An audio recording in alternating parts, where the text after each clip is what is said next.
Video করা ছেড়ে দেওয়া উচিত। কোনো লাইকস নেই, কোনো কমেন্টস নেই, কোনো ভিউজ নেই, তাহলে ভিডিও করে কী লাভ? শুধু শুধু নিজেকে হাসির পাত্র বানানো।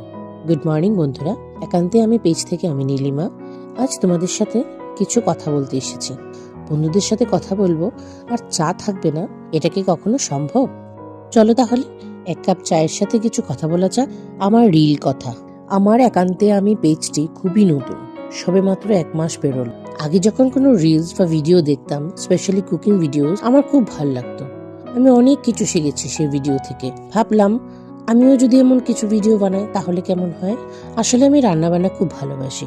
রান্নাবান্না করে পরিবারকে খাওয়ানো আমার খুবই ভালো লাগে। নতুন নতুন ক্রকারিস ইউজ করা, ডিফারেন্ট ডিফারেন্ট টাইপের রান্না করা আমার খুবই পছন্দ।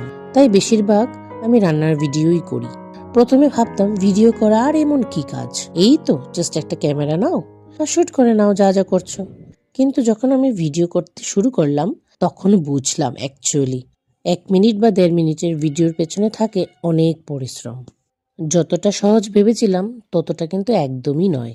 তাই ভিডিও আপলোড করার পর একটু আশাবাদী থাকি আমারও অন্যদের মতো লাইকস, কমেন্টস, ভিউজ হবে। জানি একদিনে তো কিছু হবে না, তবে আমার বিশ্বাস একদিন আমার ঠিকই হবে। প্রতিদিন নতুন নতুন কিছু শিখছি, তাই ভিডিও করা ছাড়ছি না। কিন্তু কথা দাও তোমরা আমার পাশে থাকবে সবাই।